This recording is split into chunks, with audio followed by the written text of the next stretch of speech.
Hi, everybody. Welcome to the Week 2 edition of the Southeastern Sports Network podcast. I'm Robbie Rhodes, happy with you here, along with my co-hosts, as always, Mark Willoughby and Alan Waddell. Guys, glad to be back with you. Hope you all had a great Labor Day weekend, 3-day weekend. Hope you watched a lot of football, a lot of great football on, whether it was FBS games or FCS games around the country, kind of getting a feel for, not only what the Southland has, but what FCS football has, in general. And the consensus I took out of the weekend was if you were an FCS team playing a Power 5 team or one of the probably 10 or 12 group of 5 teams that's going for that last 12th playoff spot like the Lions did, you were in for a long day. It was about as lopsided of a Saturday as I've ever seen in college football, where there are the haves and the have-nots. And let's be frank, the Lions put up a great fight. We'll talk more about the game, but they ran into a team that has become one of the haves in terms of their investment in football. And I think we all really saw it down there at Tulane. I'll lead into this with you guys. When you and I went to the Tulane game, and Alan, we went to the Tulane game in 2007, okay, when Anthony Selfa was the quarterback, Matt Forty was running back. Long time ago. If you would have told me that in the next 15 to 20 years, Tulane football would ever have an atmosphere that would make it difficult on an opponent, I would have laughed you out of the Superdome that day. They have it, and it was apparent on Thursday night. Great atmosphere. I mean, they probably had 15,000 students at the game, maybe 10, kind of in that end zone. It was kind of all filled in over there. Well, they were out of tickets. I mean, they basically sold all their student tickets. Yeah, it was impressive, and it was loud, and they have a great football team. That was the best Tulane team I've ever seen. It might be, and I want y'all's take on this. I was thinking about this Saturday, watching some of the games. That may be the best group of 5 team we've ever played. Maybe the USM team of 2011 that ended up winning Conference USA. But to me, how they look, and we'll see how their season plays out, right? They may struggle. But to me, that looked like one of the best group of 5 teams we've ever played since I've been doing Southeastern football. I mean, the season's got to play out, see how they end up doing. That Southern Miss team finished 12-2 on the year, won a bowl game, and I think they beat Virginia that year. And their schedule wasn't all that tough, but they ran through it pretty well and had an NFL quarterback in Austin Davis on that team. So they had some good players, but to me, basically what we saw the other night was what would fit in Power 5, as far as their athleticism. I thought their team speed was as good as we played against anybody. I thought they were faster than Mississippi State, maybe not as big and physical at certain spots, but I think overall the collective team speed was really good because I think as the season plays out, you'll find the Southeastern team runs pretty well. And just had trouble getting the edges against them. I thought their defensive line played. They were quick. Offensive linemen could run. Wide receivers are very talented. Obviously, the quarterback, I think he's going to be a superstar at some point in his career. So, very good Tulane team. Of course, we got a tough test coming up this week and next week, but I can't argue with anything you're saying. Yeah, I think that. Yeah, go ahead, Alan. No, look. Let me say this. We've had week 0 now, and we've had week 1, and there's been one FCS win over FBS to this point. And you usually have a handful of them by now, of FCS over FBS. And the thing that's going to continue to play out, just as a spectator looking at this, is, for years, the FCS programs, the good ones, had older players than the FBS programs. I know that's kind of weird to think about that, but you get a lot of transfers at the FCS level. You get a lot of guys that stuck around, where at the FBS level, you had guys that were jumping in the NFL, that, they were playing a lot of freshman and sophomore. Well, now that's really flipped. Is now we're having to play a lot more younger guys because the guys that come in here and really excel, they're getting picked off from us to other programs. And then our backups are freshmen or sophomores or younger players. And we're really trying to win with a lot of sophomores, really, if you look at it. Now, we have some older spots. I mean, look at 2 tackles. They've been here a long time. They're older players. And especially coming out of the COVID era where a lot of those super seniors are gone, I think that's one of the things now. So now you're seeing an FBS program that has a lot of talent, but then they're also older. They're 21, 22 years old because a lot of them are transfer players. So I think that's one of the reasons you're going to see that gap continue to get bigger. But look, I was very impressed with Tulane. I have the opportunity to be on the sidelines during the game, and look, their offensive line is serious. I really think that group is really, really good, and I'm ready to see them take on Kansas State. You know, before we get in the car and ride to Hattiesburg on Saturday to take on Southern Miss, I think we're going to know a lot about Tulane. I was going to say the same thing. Go ahead. Yeah, I was going to say the same thing, Alan. And I think if you're Alan was right, and there was no upsets, but there was nobody close. You know what I'm saying? Idaho was 24-14 at Oregon, and Abilene Christian, and lost their quarterback. UCA was kind of close for a little while, but they're not very good. But Nichols was kind of close. UCA got robbed on the final play of the game. Should have won that game. Abilene had a chance to win at the end, missed 2-point conversion. So you had some close ones. Nichols was kind of close, but I think that shows how terrible Louisiana Tech is. They turned it over 5 times, and still Nichols turned it over 5 times? No, Tech turned it over 5 times. Oh, 5 times, and still Nichols couldn't beat him. So that just shows right there. If Louisiana Tech would have turned it over in 2021 to us 5 times, Cole Kelly would have thrown for about 700 yards, probably would have won by 3 touchdowns. So. Louisiana Tech is, those are. Western Carolina played NC State tough, so pretty close. 38-21. You might start seeing where these programs that arguably still should fall back down into the FCS that are still playing FBS are going to have the hardest time with these FCS games, like a Tech, like a UL Monroe, like a Arkansas State, things like that. So obviously Idaho probably was the most impressive thing of the weekend. Staying within 14 points of Oregon is pretty impressive. North Dakota State, I'm not sure if you mentioned them or not. They had a chance to beat Colorado. There were a handful of games. And honestly, I think there were more big blowouts than normal. I think by and large it played out about the same. I just think there were some teams like New Hampshire got crushed. Furman got crushed at Ole Miss. Those are games, teams that are ranked. Chattanooga got destroyed, I think. It was at Tennessee, I think. Yeah. So you had some teams that are ranked. Normally, when they go in and play a Power 5, they play them a little closer. I think you saw that. And obviously, us at Tulane. Again, I think we're going to end. We'll talk more about it. But I think as the season plays out, once we get into conference play, we're going to be okay. I think we're going to be fine. I just got to get through this non-conference stretch. But, what we're talking about is how good Tulane is. And again, that game we'll talk more about the game as we get into it, but they just flipped the switch in the second half and pulled away from us. And that's stuff that hasn't really happened that much to us when we've had good football teams. Yeah, well, Mark, look, and I know we're going to get into this, but when the pick six happened, the whole game was over. It ended it right there. Yeah, I agree. We're fighting. We're in the game. We turned over a couple of possessions. Obviously, on our first possession, we had a great drive. Then we missed a field goal. But it's still 14-0 with 40 seconds to go. We're at their 20 with the ball, looking like we're going to either get a field goal or a touchdown to make this thing tighter going into halftime. And then you look up and it's 21-0. And I don't care who you are. That just sucks the wind out of your sails. And we didn't ever cover the second half. Yeah, well, let's go ahead and talk about it, since we're into it now. Again, you look up, we took the opening kickoff, had a 3-and-out, got a penalty, kept the football, drive it down to the 25 or so. We had a fumble on first down, so that's a turnover. Tulane goes down the field methodically, but they score. We didn't give them any big plays. It was just kind of, steady, 5-6 yards here and there down the field and scored. So that tells you your defense is playing pretty good. They're not giving up the big chunk play.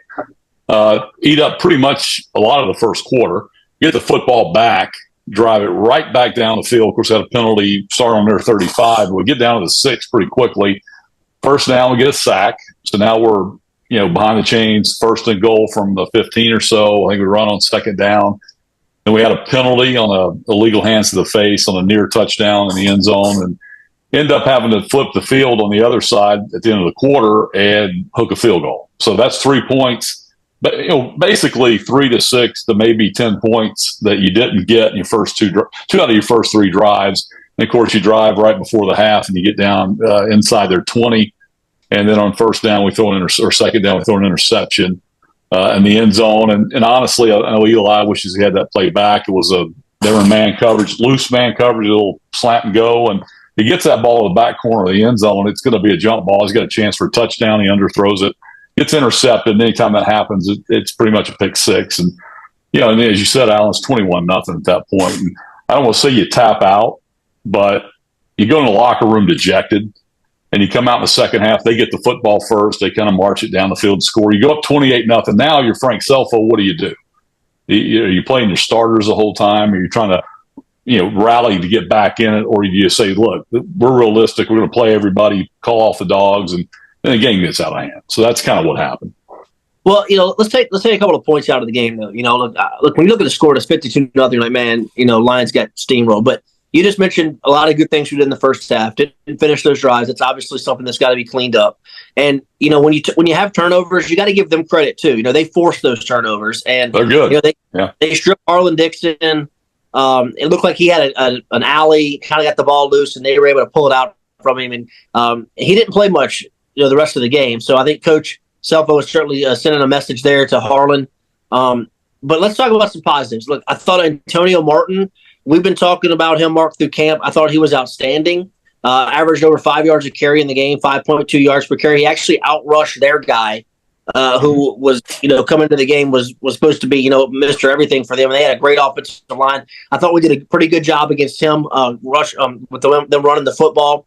I was impressed. We had a 3rd and 1, Mark, around midfield, and we got under center and ran the football right at them, a really good 7-man box, and were able to convert. I think that's certainly a play that you can kind of hang your hat on, because you're going to have to do that at some point this year to win a game. And we did it against maybe the best front we're going to see all year. So I think that's certainly a positive. And then defensively, they weren't gashing us. We were terrible on third down. But the good news about that is we got them to a lot of third downs. So we were getting them in positions to get off the field. We just couldn't get off the field. And you got to give their quarterback a lot of credit. He was a young player, but, man, I thought he made a lot of really good throws. Good reads. He was really poised. But again, we got them to a lot of third down. So now you got to just figure out how to make that one more play and get off the field. Well, Pro Football Focus breaks down every quarterback's throw, and they don't just break down the statistics. They break down how well the ball is thrown. They throw it to the right guy. Is it what they call a big-time throw? And I think he was in the top 5 in the country this week. As far as how he graded out by Pro Football Focus. It tells you how well he played. I know he had a great camp.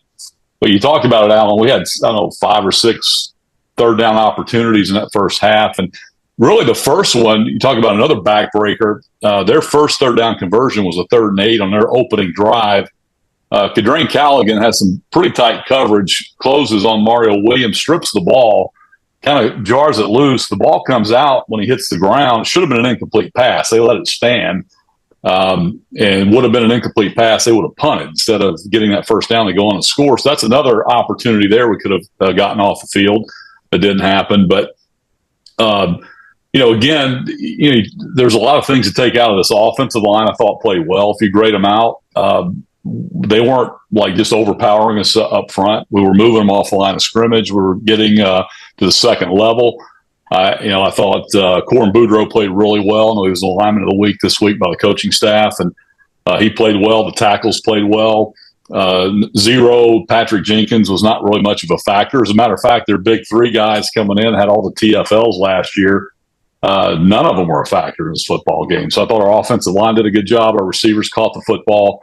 I thought Eli managed the game well. Thought he did okay. And Antonio Martin, as you said, is going to be a workhorse. I think it's going to really, if he can stay healthy, bode well the rest of the year. So offensively, even though we didn't score, did a lot of good things. And then defensively, you lost Peyton Anderson on the first defensive play of the game. That was a big loss inside. So now you're going to some younger players inside. We still didn't get pushed around. Caleb Proctor played well. Young linebackers played well. I thought our secondary, covered within reason. I mean, we were playing kind of a soft coverage against them, but really didn't let them over our head. It was some busted coverages a couple of times. But overall, there's a lot to take away positive in this ball game. Biggest thing were the turnovers and missed field goal. And I thought the young punter, Jack Hunter, did a pretty good job as well. Yeah, Mark, I was going to echo you on that. I thought special teams, other than the missed field goal, was pretty good. Alec Mahler, his one kickoff, he kicked it almost in the stands. I mean, he boomed it, which is certainly a plus that, it looks like we're going to be able to kick the ball to the end zone, not give up a lot of return yards this year. I thought our return game was outstanding. We haven't had a really great returner in a while. We've had some really good returners here at Southeastern, and I thought we looked really good there. And you mentioned Jack Hunter. We talked a lot about the left-footed punter, the ball spinning the other way. They almost muffed one, and they did muff another one. Now, we had a penalty on the play, but I think that's something that's going to play into factor, as the year goes on, is that ball goes up and it's spinning the opposite direction. We saw it against a really good return man that they had trouble fielding punts. Well, you talked about Brandon Hayes, and I neglected to mention that. But, yeah, you're right. Average 30 yards a kickoff return. That's going to put him up among the national leaders, I'm sure. If that continues to play out, it's going to put him up there with Xavier Roberson, guys we've had in the past have been good return guys, Juwan Petit-Ferrer through one game. But, the thing that I noticed with Hayes is he's got some subtle vision. He just kind of sees where the hole's going to open up. He doesn't – not trying to juke and jive, his way down the field. It's just a real subtle one cut and go. He hits it. And he's got some long speed. And, if he doesn't get tripped up or actually trip over his own feet one time, he probably, adds another 20, 25 yards to both returns. But, Hunter's got a big leg. I thought the thing for me with him, watching him through camp, is he's got a tremendous leg, raw talent. I mean, he could hit balls into orbit, but he's prone to shank a few every now and then. He didn't do that the other night. Now, he had a couple. He didn't really hit the ball like he's capable. I think he hit one about 43 with about 4.5 second hang time, but average, under 40 yards a punt. But, he got his feet wet in a big environment. It wasn't too big for him, and he handled it okay. So I think that's a sign of a big positive. And, again, overall, I thought, special teams under Ross Jenkins did a pretty good job. Not to mention, guys, it is. I looked at it over the weekend and heard some commentators talk about it. The whole thing with Tulane having the coach in the ear of the player through the new helmet communication is a major advantage for any FBS team playing an FCS team. I mean, right now we can't do that, and the FBS team can still run the same computer system through the helmet of the quarterback, even though the FCS team does not have it. But you can talk to the player up to 15 seconds left on the play clock. So you can get to the line of scrimmage, and you can literally just say, a coach can pretty close to say, okay, we want to go here, here, and here, like by just looking at out of the formation. That's a huge advantage for any quarterback, especially a young one. Well, first of all, we don't have it because we don't have the budget to do it for 2 games. I think it's like $40,000 a headset or whatever. It's expensive, and we don't have the budget. Whereas some other FCS schools like North Dakota State, South Dakota State, those guys spent the money ahead of time because it's eventually going to come to FCS probably in the next year or two. But that is a huge advantage, Robbie. It's something we didn't talk about really until now. And as you said, when they're in a no huddle situation, or just even faking a no huddle where they're at the line of scrimmage, everything's called the line of scrimmage. If you're the defense and you can't communicate, and they're waiting to kind of see how you're lined up, and they call a player, they shift out, you can't. It's just hard for you to get. You have nobody to talk to defensively to make that adjustment so it's a big disadvantage. So I don't know how much of a disadvantage that was as far as the 52-0 score, how much you can attribute to that. But certainly when the other team can communicate with their players and you can't, it's not good. I think it certainly makes a young quarterback feel a little more comfortable. Yeah, I agree with that. I mean, literally, like you're saying, Mark, in a 2-minute type drill, they can literally say, "Hey, throw it to number 5. He's going to be open." I mean, well, look at the quarterback performances this week, all throughout college football. You had Cam Ward. Of course, we've seen him do that at UIW. I mean, he did exactly what he did at UIW at Miami on Saturday against Florida. But Nussmeier played extremely well for LSU. The quarterback for USC played lights out. I mean, you had a lot really good quarterback performances. A guy Vandy. I mean, Jackson Dart. I mean, and guys, you just wonder. And guys with not a lot of starts. Yeah, exactly. So I saw Lincoln Riley. Lincoln Riley said he wants to snap the football as often as possible with no more than 13 no less than 13 seconds left on the play clock. So he wants everybody to line up, and he wants to see what's going on, and he wants them to snap the football with, unless they're trying to run the clock out, obviously. But he's not waiting deep into the clock. He wants to snap it as close to his communication as he can to his quarterback. Well, it makes sense, because if it shuts off at 15 seconds, if you're a good defensive coordinator, you're going to wait till as deep in the clock as you can to make your adjustment, so they can't readjust off your adjustment. So if you're snapping the ball at 17, at 16, right at 15, or even 13, 12, then chances are you're going to have a leg up offensively. It's going to be tough. And, again, I'm not sure how much I like that. I don't know what was wrong with, of course, in the old days, you used to run a messenger in. You had players running in and out. What's that? Connor Stallions. They had to make an adjustment. Michigan was. Yeah. Well, I mean, I get it. But what I'm saying is that, it's gotten to the point now where so much data. You got iPads now. The FCS can use the iPads. You have iPad breaks. I know in practice, Southeastern practice, going to the iPads. So because you're breaking down the video, they had the video cut-ups upstairs. They'd have a practice break. They go sit down. Each coach has an individual iPad, and they get the video off the, they record practice. It goes right to the iPad. So they're able to do the cut up right away during the timeout, which is unbelievable. And it's a big advantage. But at some point, I was talking to Robbie, Mahfouz the other night, and he goes, man, I just don't know how much of that I would want. He goes, that's almost too much information. Your brains are fried as it is. Now all of a sudden you're getting all this info coming in as far as input. You got people talking in your head and all that. So, but again, the old school where you just, you coach them up during the week, you watch film, and you teach them how to play and let them go play. And to me, that's kind of how I like it. Well, guys, wrapping up on Tulane, I think y'all talked about a lot of the good things the Lions did. We also talked about the things that they need to do to get better at as we, dive into USM next week and the Golden Eagles in Hattiesburg. So your final thoughts, Mark, on the Tulane game before we put it to bed. I mean, again, we came into this one knowing it's a payday, and Tulane's really good, and they've got big things on the horizon for them this year. And playing for a new coach, we knew it was going to be tough.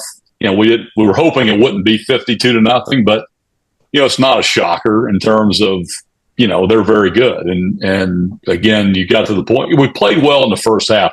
There are different kind of 52-0. You get the 52-0 where a team runs out to a 35-0 lead in the first quarter, and they got backups in the second quarter, and they're just calling off the dogs in the second half. And you have games like the other night, which are competitive deep into the first half, and you got a chance to make it a tight ball game, and it gets away from you, and then they just pour it on the second half, and that's what happened.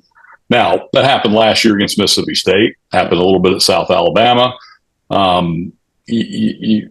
So how's that bode well for the rest of the year? I don't know, but I just know when our best players are out there against other teams' best players, we got a chance to play pretty well.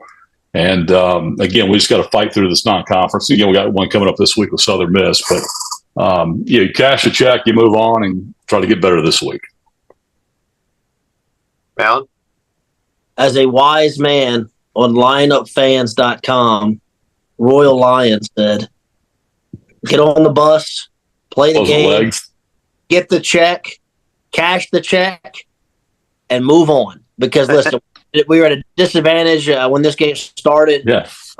We showed signs, but ultimately the Tulane game has no bearing on if we have a successful season or not.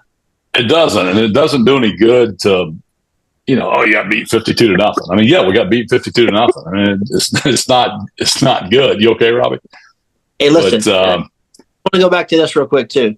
I made this point last Coach Selfo's radio show. 2 years ago, when we won the conference championship and had one of our best games, in my opinion, We couldn't score. We couldn't move the ball at all against ULL in week 1. And we got run out of the building against an average FAU team and ended up having a really good season. So you can't put too much into these FBS games. You really can't. I mean, yeah, you want to play well. We didn't do it. Move on. Get the money. Let's play USM. Try to play better this week. And if it don't work out this week, it doesn't matter. We got a 10-game FCS schedule after that, and that's when you roll on. I'm glad you said that because I thought our first half Thursday night was better than at any point in the Florida Atlanta game or the ULL game. Oh, we got. I mean, it's a way better team. As bad as that Florida Atlanta game. I mean, we got run out the building. That was miserable. I think we all said the same thing coming home on the plane flight, going, "Oh my gosh, what's this season going to be? What's the season going to be like?" At UIW on the schedule, and it was really good. And we were just trying to figure out, how many games we would win 2 years ago. We ended up, we lost to Commerce at homecoming. Other than that, ran the table, won a playoff game. You beat Idaho, and ends up being a great year, one of the best years in Southeastern history. So I think this team, again, has got to find themselves. You talked about it earlier. You got more young players that have to grow up, but I think this team's capable of some good things once we get into conference play. Well, and going back to 22, I think that Central Connecticut State game came at the perfect time. A D1 game that just went out there and beat somebody and got to play a lot of players and things like that. Unfortunately, we haven't had that kind of game on the schedule in the last couple of years. Well, the Murray State back-to-back kind of helped. Well, they had UIW and Murray State, but Central Connecticut coming before UIW is kind of a get-right game, and that was kind of the ultimate get-right game. They scored 70 points, or whatever it was, 69 or whatever it was. But scheduling matters, and where games fall on the schedule matter. And unfortunately, Southeastern has a tough schedule, and it's almost to the point where you're tired of talking about it. You just got to go play it, but it does matter. I think this is the last year we played 2 FBSs in 1 year. Am I right about that, or is next year? I know we're trying to get away from it. I think it's 20. I thought it was 26, but I may be wrong on that. But I know we're trying to get to where we're playing 1 FBS, and then trying to schedule more national players in FCS, which we're doing now with Eastern Washington, South Dakota State. But 2 is just again, even though this year it's 2 G5s, they're 2. Tulane's in the middle of the historic run. Southern Miss has a historically good program. Even though they're down, they're still talented. So it's just tough to play them at the scholarship disadvantage. And they're always on the road. All right, guys, great job. It's now time to preview the USM Golden Eagles. And our segment next, our guest segment brought to you by Gateway Ford, follows us next. We'll be speaking to John Cox, the voice of the Golden Eagles. Been doing it for 47 years. John Cox joins us next after this timeout. And with us here, I'm Robbie Rhodes, along with our interview today is the voice of the Golden Eagles, John Cox. It's been a nice pleasure to him for joining us today and giving us some of his time. All interviews on our podcast are brought to you by Gateway Ford in Ponchatoula. Go check them out for all the great deals and inventory at gatewayford.net. And don't forget, Gateway gives the deals. John, thank you so much for making some time with us today. We really appreciate it. It's a real pleasure to speak with you. For me, it's a pleasure. My in-laws are USM graduates, and I think they've been listening to you for over 40 years, and I know they'll be jealous of me talking to you today, so it's a pleasure to have you and visiting with you ahead of the game this Saturday between the Lions and the Golden Eagles. Well, I look forward to it, too. It's always a lot of fun to play at the Rock, and I know that Southeastern Louisiana has always had a great tradition of football going way, way back, and known a lot of people, including a guy I work with, Jack Duggan, who spent some time down there. So a lot of connections over the years, whether it be coaches or players or administrators between the Golden Eagles and Southeastern. So glad to be with you and looking forward to the game on Saturday. Yeah, there's no doubt that people down here in this part of the state of Louisiana really follow the Golden Eagles in a lot of ways. Obviously, the head golf coach at USM, Eddie Brescher, played here at Southeastern, is from the Tangipahoa Parish community. A lot of people keep up with the Golden Eagle golf team through Eddie. And then incredible fondness from the Southeastern community for Jay Ladner, basically reviving the SLU basketball team years ago and bringing it back from a kind of a low point and getting it to the NIT and a lot of success. And a lot of people, I talk to people all the time that are constantly keeping up with him and Golden Eagle basketball. So it's a real connection between these schools to some degree with those two coaches you have there, and I know everybody roots for them every single year and what they're doing. So diving into this game, John, it's going to be teams that are trying to get a win. Obviously, for us, we play these games every year. It's tough going up and playing the FBS games against programs like USM and the tradition and history, and then the kind of football that the Golden Eagles put out every year. You've watched a lot of these games where USM has played FCS teams over the years. Just talk about how you think USM approaches these games when these teams come, to Hattiesburg early in the year. Well, first, I'm anxious to see how they kind of handle what happened last week up in Kentucky, where we started about, a couple of hours later. We had to, or supposed to, and, then had the weather delay, finally the cancellation of the game, or not cancellation, but the suspension of it, and the game declared a final ball game. So I'm anxious to see, one, how they kind of bounce back after that kind of strange week. But it should help to be back at home at the Rock. I think I've learned over the years, Southern Miss has learned that you've got to get ready for whoever the opponent is, whether it's Alabama or Southeastern Louisiana or, whether it's Troy or whoever it might be. And I think Will Hall's got sort of that same mindset that you go out and play football the same way no matter who the opponent is. So I would believe, and I think we'll see the Golden Eagles really come out anxious to play. After that one last week, got stopped there early in the third quarter and just never really got a chance to get going. So I'd be really surprised that the Eagles didn't come out and play really, really well. It's still a team that's got a lot of new pieces to it. And so I'm really anxious to see if, even though last week's game was kind of a start and stop affair, if the guys this week have now sort of been able to gel a little bit, and a mixture of the new guys that have either come in as transfers, guys from the portal, guys that they recruited to come in as true freshmen, to see if all those guys sort of are able to put it together a little bit, join together and play well. I think when this team gets to playing well, I think they can be really, really good. I think it'll be a team that has a lot more weapons than they did a year ago. So I'm just anxious to see what it's going to be like when they hit the field on Saturday. Should help that the Golden Eagles are playing at home. I think we'll have a really good crowd. I think Southeastern will bring quite a number of people. I think our fans are anxious to get football started, and seems to them like it's been a long, long time since we played a game here at the Rock. So I think it's going to be a fun one, an exciting ball game, and anxious to get it started. Yeah, I think you summed it up well there. The new age of college football, it's a transfer portal world. I know the Golden Eagles have hit that, I think, as every team has. And you have a quarterback that a lot of people know about because he was kind of highlighted at the end of 2023 playing for Florida State, trying to find a way to get them into the college football playoff when their starter went down in Tallahassee. Just talk about the new quarterback for the Golden Eagles. I know it was a small sample. We saw him this past Saturday against Kentucky, but just your thoughts on him and what you've seen so far and what he's going to bring to the table this Saturday. Well, I think we've got, honestly, kind of a two-headed deal there. You got Tate Rodemaker, who came in, as you said, from Florida State, had played, I guess, at Valdosta, had a great career in high school. Didn't probably get to play as much as he would have liked at Florida State, but man, he knows the game of football. When you sit down and talk with him, his dad was his high school coach, so he knows the game of football, and particularly the offensive side, and what you got to do and how you got to do it, when you got to do it. And so I think he's going to play well. Ethan Crawford is the second guy, a guy who played a little bit late in the year for the Eagles last year.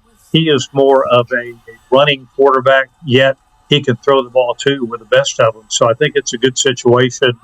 Been good competition there between Rodemaker and Crawford to play there at quarterback. With Tate Rodemaker, I think, is a guy the Eagles are lucky to have. As I said, guy who's had some experience at Florida State, has grown up around the game of football. He's brought a lot of potentness, maybe would be the right word, to the Golden Eagle offense. I think he's got a good way of getting back in that pocket and getting rid of the football very quickly and finding some new receivers. The Eagles have got a lot of new guys out there at the wideouts, some new guys in the offensive line, some old veterans back there in the running back, some new faces at tight end. So a lot of questions there. And honestly, they get to play as much as they'd like to because of the way that game at Kentucky turned out with the rain out, I guess it would be. So anxious to see how those guys come out and play on Saturday night against Southeastern. You take a look at this Golden Eagle defense. You have two new coordinators. I know Coach Selfa met with the media earlier this week and talked about that. How have you seen, and I know again it's a short sample size, but in practices as well, what are those two new offensive and defensive coordinators bringing to the table this year for the Golden Eagles? Well, I think the defense, the old nasty bunch defense at Southern Miss, has got a lot of guys back. A lot of guys that have been here 1 year or 2 years, maybe even several 3-year guys who have sort of learned the Southern Miss style of defense, the nasty bunch as they've been called for so many years. And I think when you look at the Golden Eagle defense, you see a lot of the good stuff that you've seen over the years with the Eagles. They're going to attack. They're going to come at you from a lot of different directions, try to put a lot of pressure on the other team's quarterback, try to get him out of their comfort zone. But I think it's a much better defense than the Eagles may have had a year ago, just because they've got some guys back who were out last year with injuries and didn't get to really play a whole lot. And they have, brought in a few new guys out of the portal. Probably more on offense they did on defense, but some guys there. So it's kind of a mixture of guys, but I think it'll be hopefully a typical Golden Eagle defense, one that's going to come at you from all different directions, try to put some pressure on the quarterback and try to get some takeaways there on the defensive side. So I'm anxious to see how they play against Southeastern. Again, not much of a sample size last week in that game against Kentucky. And then over on the offensive side, some changes there, some additions up in the offensive line, some guys that came in out of the transfer portal, Rodemaker and Crawford there at quarterback, Drake Clark, the running back who began his career up at Memphis and played a little bit last year for the Golden Eagles. So some brand new receivers. There's a few new guys coming back, but there's a lot of new faces there at wide receiver for the Golden Eagles, guys that for the most part were either here last year but didn't play a whole lot, or guys that came out of the transfer portal. And then the special teams, Eagles always have been good over the years of the special teams. Place kicker is back, field goal guy in Andrew Stein. He's been around, 4-5 years maybe now for the Golden Eagles, and so I think they'll be good there with the return game and in the guys kicking and punting. So I think, at least on paper anyway, this should be a better Golden Eagle football team, and I'm anxious to see them under the lights for a full ball game against Southeastern on Saturday. Coach Will Hall entering his, I think it's his fourth year with the Golden Eagles this year. You speak to him coming into the season, kind of how does he feel about this team? How does he feel about, I know you've alluded to a little bit to some degree, but how does he feel about this group? Where does he want to see improvement in this game against Southeastern to get ready for the conference play that'll come later this year? But I think he likes this team. It's really now a team that's completely guys that he's brought into the program. I think there's 113 players on the roster. 110 of those guys are guys that Will has brought in either as a freshman recruit or a junior college guy or a portal guy. They're all guys that he brought into the program, with the exception of 3 guys. So I think he finally feels like he's got the kind of players he needs, a complete roster that he needs to kind of be successful like I think he knows he can be, and how I think everybody expects the Golden Eagles to be. So it's going to be fun to see. I don't know that you'll see a lot of changes as per the scheme of things offensively and defensively. I just think the talent level is probably much better than it's been over the last few years. They've got some players now, I think, that could do what Will wants to do on the offensive and defensive side of the football. So I'm excited. Again, didn't get to see much of that last week because of the weather and the game being called there early in the third quarter. But it'll be fun to see them back here under the lights and in front of the home crowd to see what those guys can do. And lastly, the last time the Lions came to Hattiesburg, it was in 2011. It was the beginning of what was going to be an incredible season for the Golden Eagles. They would go on and win the Conference USA Championship. Y'all since then made the jump into the Sun Belt Conference a few years ago. Talk about what that's been like and what positives the Sun Belt Conference and where you're aligned right now has brought to USM athletics. Well, the two things that come to mind right away. One, it is an amazing conference. It is so good and so tough from top to bottom. Everybody in this league is really good, particularly in football and on down the line. Baseball, basketball, you name it. It's really, really good. The Sun Belt does a great job of promoting their schools and, making sure that they all get some national attention. That being said, that just means it's tough every time you play a game against the Sun Belt Conference team. I mean, they are really, really good. Everybody is good. No matter where you're ranked or no matter what your place in the standings are, it is a really tough league. And you got to come in there and play at your very best to have a chance to win a ball game in the Sun Belt Conference. The other plus has been the television package with the Sun Belt. Just about all the games are televised, and so that's good. But also a chance for our fans. For the most part, there's a few schools that are on the outside of that couple of 100-mile radius of Hattiesburg, but a lot of them are there in that circle, and so that means when we go on the road, a lot of Golden Eagle fans there. When they go on the road, there's a lot of their fans here. So the Sun Belt has been nothing but really, really good to Golden Eagle football and Golden Eagle athletics, and proud to be a part of the Sun Belt. And it's just tough. It's tough to play in there. I said you could have a really good team and kind of struggle. So, but it's good. It's the way it's supposed to be, and looking forward to battling again in the Sun Belt Conference. No doubt about it. Well, John, we really appreciate a great insight as we preview this week's game against the Golden Eagles for Southeastern. Should be a great contest. Again, I know a lot of Lion fans are making the about 2-hour drive, about 1 hour and 50-minute drive to Hattiesburg this Saturday night to watch their team play. And in my opinion, one of the top Group of 5 conference stadiums in the country. I don't think there's really a bad seat in the Rock on Saturday night. And so if you get in there, you're going to have a great spot to watch great football. We really appreciate your time, and thanks for joining us today. Well, I appreciate you having me on, and I'll join you in inviting the Lions fans, the Southeastern fans to be here and enjoy the atmosphere at the Rock, tailgating all over the place. And our people open up their tailgates to bring the Southeastern fans in to enjoy things with them. So it should be a great day for football. Looking forward to it. Looking forward to having you guys here. Thanks a lot. We appreciate it. Looking forward to getting up there. Our interviews are brought to you by Gateway Ford in Ponchatoula. We'll take a break and come back with more of the Southeastern Sports Network podcast at this time out. All right, welcome back. I want to thank the longtime legendary voice of the Golden Eagles, John Cox, for joining us and giving his rundown on this USM Golden Eagle team. Probably one of the more storied programs. I was born in 1985, and I tell you, when I kind of started following and old enough to really follow football, I remember football as early as the early 90s, right?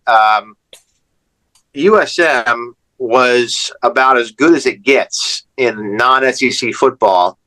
I remember them being so much better than Mississippi State and Ole Miss in the state of Mississippi throughout the course of the 90s, basically until they fired Bowers, who was just a great coach there, did so many good things. And, I think they just got tired of going 9-3, thinking they could do more. And Larry Fedora got them a little more for a short amount of time and left, and they have been in a tailspin ever since. And but they were a great sound football program. They played a lot of SEC schools. They would always play them tough in the non-conference. They beat Alabama one year. I think they beat a couple other people on the way throughout the 90s. Really good football program at USM. And look, Alan, you and I always talk about this. I always applaud Iowa because they always know who they are. They got Kirk Ferentz, who's been there forever. He's never going to lose more than 5 games in a season, but he's probably never going to win more than 9. But they're okay with that. And these schools and these Group of 5s, I know the college football world's kind of changing a little bit, but they just got to recognize that the best they can ever do in this world is win their league and go to the New Orleans Bowl. And that's just their life. That's just where it is. So these schools need to realize that. And USM kind of didn't. They got rid of Bowers early, and their program has been in a tailspin ever since. But they're trying to rebound. Head coach who's trying to fight for, getting this program back on track and getting it to where they want to get it to. But just give us your thoughts, Mark, on the Golden Eagles. Well, I remember the real golden era of Southern Miss football because my brother played there in '82 and '3, and I was back in the Reggie Collier, Bobby Collins days of the late '70s, early '80s, and they were probably the mid-major at that point that nobody wanted to play. Mississippi State and Ole Miss refused to play them after a few years of them beating both every year, and I mean beat them like a bass drum every year. Beat Alabama. When Bear Bryant was there, beat a top 10 ranked Florida State 58-14 in Tallahassee. That was with Reggie Collier. Extremely talented team back then. You had Lewis Lips, played in NFL, for a long time as a wide receiver and a punt returner. And they called the nasty bunch on defense, and they would hit you, and they could fly, they could run around. They recruited. We called the kind of the under-recruited, undersized player that nobody wanted in the SEC, and they took him and coached him up, and it was just a tremendous run back then. And so that was probably the original golden era of Southern Miss football. And then, of course, Jeff Bauer takes over, gets them to a more of a national level. Had some upsets along the way, not many, but always played everybody tough. And then obviously Larry Fedora comes in and has that 2 or 3 year run as well. Now they're on some hard times, with Will Hall. But they're talented. Had a chance to watch them play against Kentucky. It was 31-0. But when you watch the tape, and Kentucky's very talented. They're big up front, especially on the offensive line and the defensive line. That was a matchup problem similar to us in Tulane. So Southern Miss is better than how they played. They do some good things. Brought in a transfer quarterback, and Tate Rodemaker, who played at Florida State, was the backup to the kid that got hurt last year. Came in, did a pretty good job for him. He's solid, has some good wide receivers, big offensive line. So they're going to be good. It's an FBS opponent. The Rock is opening day at the Rock is a tremendous experience. Southern Miss fans there's not as many of them, obviously, but they have their own. It's not like Louisiana where you've got LSU fans and other. Okay, it's not how it is. Southern Miss has its own fan base, and they're loyal to a T. And, that's in all sports. And in football, they pack that place out, and it's tough to win there. So we're going to have our work cut out in more ways than one. Again, they're coming off a tough year. They think they're better, having lost 31-0. They think they're better than that, and they're going to want to come out and try to prove it. I'll tell you what's kind of crazy to me is that, I just feel like we should play these guys more. We haven't played them since 2011. It's 2 hours away from Hammond. We play them in baseball. We play them in a lot of other sports. It was kind of shocking to me.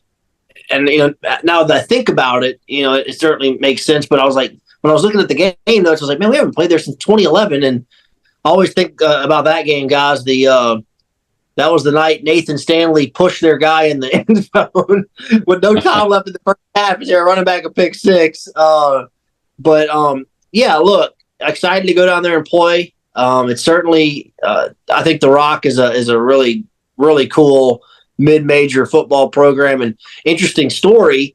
A couple of years ago, we were talking about that FAU game earlier here on the podcast. Mark, you remember that we were in Boca Raton for the FAU game, and it was a night game, and we went over to the University of Miami and play Miami earlier that morning. They were at 11 o'clock kickoff at the Hard Rock Stadium there in Miami, and Southern Miss played really well that day. I mean, it was like a 7-point game into the third quarter. But look, we're excited to get over there and play. Hopefully we're better this week than we were last week, and I think we're going to learn a lot about our team. Again, as these weeks start to stack together, we'll know by the time we get in the car to drive to Hattiesburg if Tulane's really good or not, because they're taking on Kansas State at home.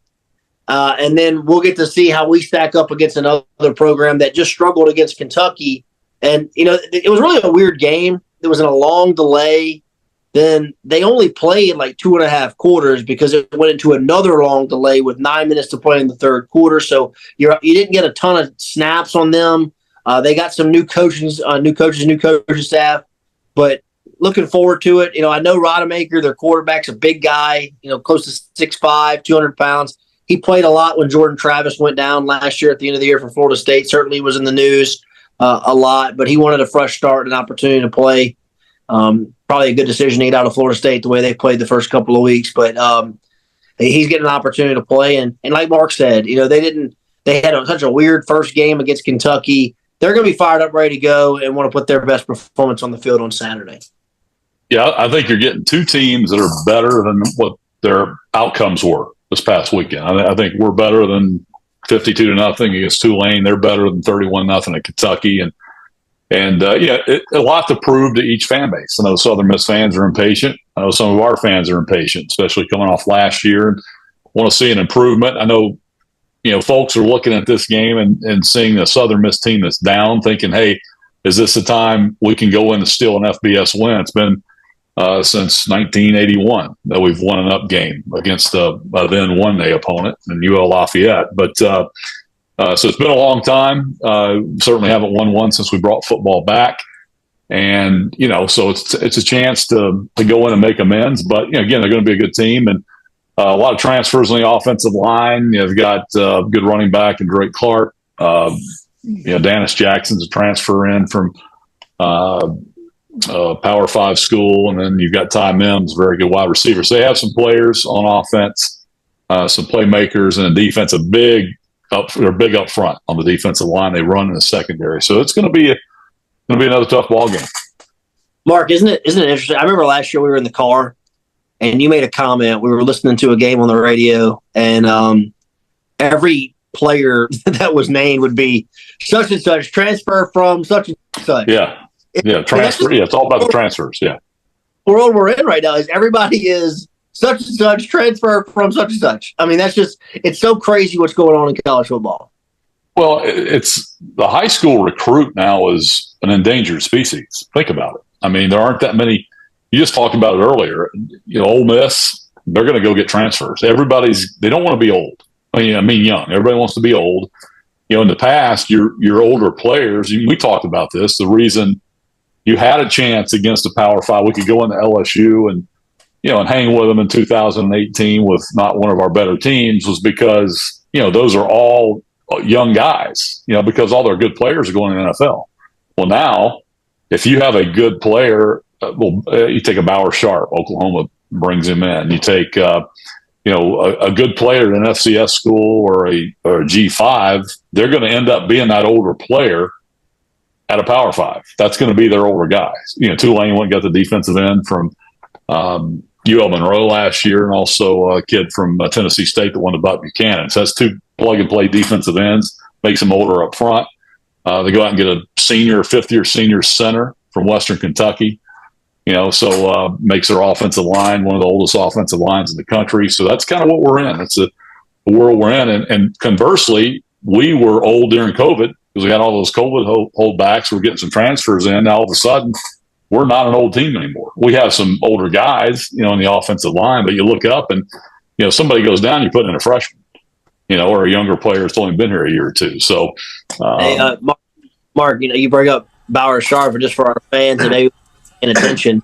He scored the first touchdown for Oklahoma this season. So the Oklahoma's first SEC touchdown was by Bauer Sharp, and he played, pretty much every down for them offensively. So, yeah, and I know we try to talk about a lot of guys that aren't here anymore, but you know what? He's a great player, and he's earned the right to move on. He's getting paid, and they love him. A great kid, awesome kid, and got a chance, maybe get paid on Sunday one day, but certainly getting paid like it on Saturday at Oklahoma now. And I know he's fit right in. And then, of course, you had Ian Goodley that started at Troy this weekend as well. His name is starter at free safety. So, Darius Harry is at Southern starting. So, guys move on. It's a different world now. And we have guys coming in. So, we have some transfers playing. One thing I remember about the USM game in 2011, we had a guy playing for us who never would have been able to stay with us. But they had a wide receiver, Mark. You might remember his name. He was like an All-American wide receiver for USM. And Robert Alford, who would never have stayed with us in that world, and you couldn't blame him, right? If he was playing today, shut him down, that wide receiver from USM. Remember his name, Mark? What was his name? Like Peanut something? Or yeah. Was it like Peanut something? I'll tell you here in a minute. Look it up. Well, you talk about Robert Alford. Now, let's go back to, Robert Alford. Well, I'll finish the point, Mark. I remember after that game, he shut him down, and Matt Webb said after that game, the Lions' former defensive coordinator said, Robert just made a lot of money today. They knew that was going to be on video to shut that kid down to where he would get drafted high, and he sure did and made a career for himself. Well, I can tell you, even before that, Matt Webb and I, going back to Matt Webb, when they signed Robert Alford, he was at football camp going into his senior year. Okay, we're just getting in the weeds here a little bit since you brought it up. We're sitting at Brady's, and Matt Webb tells me, he said, we have this guy in football camps from Hammond High. He will be an NFL player. He goes, he's playing wide receiver at Hammond. We're going to play him at corner. He has no offers. He goes, if Hammond High does not play him at corner, we'll get him. He said, if they play him at all at corner, we've got no chance. He said, but I'm telling you, he is the best thing we've ever had here at camp. And that was Robert. He was like 5'9", 150 at the time. So Matt Webb nailed it then, no question. So, but again, Robert Alford, I was going to say, in 2010, if you remember the week of the Tulane game, we're going to play Tulane to open the season. It's a Thursday practice. It's the hay in the barn practice where you're just kind of running through, going through some walkthroughs on special teams. And he runs down on a kickoff or whatever, just kind of puts his head down, gets a stinger. And as you remember, was told he would never play football again. And so he misses that whole year in 2010 and comes back, so he gets a redshirt year. And because he had that redshirt year, he played in Ron Roberts' first year. And that was in 2012. And of course, 2011 was that great game at Southern Miss. But comes back in 2012, he goes from not even ever being able to play again to a second round pick in a long NFL career. Was almost a Super Bowl MVP. We got to get him on the podcast one day. We do. That's kind of must see TV, Rob. You need to get on. Right. Well, guys, great job tonight talking about USM and the Golden Eagles and what the Lions have to do to win this game on Saturday, or just play good football and compete in it. So, again, we ask you to subscribe to our new YouTube page here. Follow us on social media. Share the content. There's nobody putting out more Lion content than these guys here on the network here. We got videos. We got post-game reaction. We got Coach Selfo's weekly press conferences. We're trying to keep up with it, get it out, the information. Fans want to hear it. They want more. They want to see the players, see the coaches, and we're trying to provide that for you each and every week here on the network. We're going to put the link here for you. And one thing we're going to be able to do, it's exciting, is we'll do some live stream stuff. So when we're at the games, at halftime or post game, we can do some live stream stuff and get it up real quick and get you more content. Not that anybody wants to see us all the time, but stuff that we're going to be able to do. And obviously, all of our video will be channeled into this channel, so we're excited about it. So yeah, we have our YouTube page.